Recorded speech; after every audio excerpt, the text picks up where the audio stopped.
કેશોદના ચરગામી વાડી વિસ્તારમાં રાત્રે ભાગ્યાએ ઉશ્કેરાઈ ખૂની ખેલ ખેલી ખીમજીભાઈ બોરખતરિયાને છરી તથા બોથડ ઘા મારીને મોતને ઘાટ ઉતારી નાસી છૂટ્યો હતો.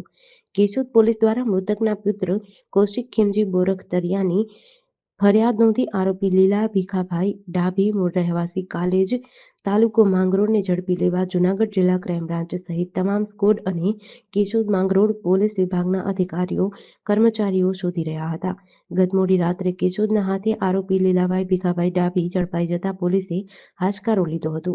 કેશોદના ચરગામી ખેતરમાં ખેલાયેલા ખૂની ખેલમાં બનાવની હકીકત અનુસાર મૃતક ખીમજીભાઈ બોરખતરિયાની બાજુમાં વાડીએ રહેતા ખેડૂતે કહ્યું કે તમારો ભાગ્યો બૈરાઓની ખોટી વાતો કરે છે તો સમજાવજો, જેથી ખીમજીભાઈએ આરોપી લીલાભાઈને બોલાવી કોઈના બૈરાઓ વિશે ખોટી વાતો નહીં કરવા અને કહેતા ઉગ્ર બોલાચાલી થઈ હતી. બનાવના દિવસે મૃતકના પુત્ર અને પત્ની જૂનાગઢ દવાખાને ગયા હોય ત્યારે રાત્રે વાડીએ સૂતેલા ખીમજીભાઈ બોરખતરિયા પર હુમલો કરી કરપીણ હત્યા કરી નાસી છૂટ્યો હતો.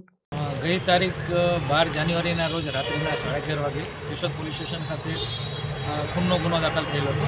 જેવા ફરિયાદી કૌશિકભાઈ ખીમજીભાઈ બોરખતરિયાનો ફરિયાદ આપેલી અને તેઓ ત્યાં ભાગ્યાનું પોતાના ભાઈને ત્યાં ભાગ્યાનું કામ કરતા આરોપી લીલાભાઈ ભીખાભાઈ ડાભી નાઓ વિરુદ્ધ તેઓના પડોશી હતા હરેશભાઈ, જેઓએ રજૂઆત કરી હતી કે ભાઈ તમારા જે આરોપી છે ભાગ્યા છે લીલાભાઈ, તે બીજી ભાઈઓ પોતાની પત્ની વિશે જેમ તેમ બોલે છે.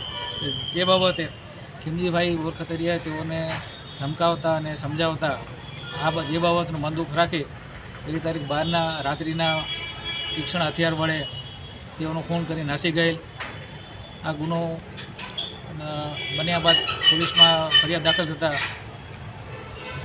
આઈજીપી શ્રી જાજડિયા સાહેબ તેમજ SP in-charge SP Shri Jadeja સાહેબની માર્ગદર્શન અને સૂચના હેઠળ જૂનાગઢ જિલ્લાની સમગ્ર પોલીસ, જેમાં સ્થાનિક પોલીસ, એલસીબી, એસઓજી, મારી ડિવિઝન ઓફિસની કચેરી તેમજ માંગરોળ ડિવિઝનના તમામ અધિકારીઓ તેમજ કર્મચારીઓ સતત આરોપી ઉપર વોચ રાખી એને સતત શોધખોળ કરી અને હ્યુમન ઇન્ફોર્મેશનથી મોડી રાત્રે આરોપીને પકડી પાડી અને કેશોદ પોલીસે કાયદેસરની આગળ કાર્યવાહી હાથ ધરી છે. અને આ કામમાં બનાવવામાં ગુનામાં જે વપરાયેલ હથિયારો, કપડાં વગેરે કબજે કરવાના બાકી છે. હાલમાં પોલીસ તપાસ ચાલુ છે. સાહેબ, શેને મોત કાટ ઉતારવામાં આવ્યો છે?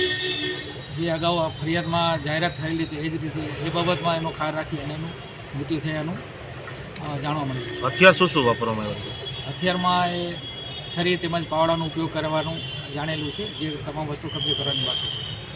જેડીસી ન્યૂઝ સાથે નરેશ રાવલિયા, કેશોદ.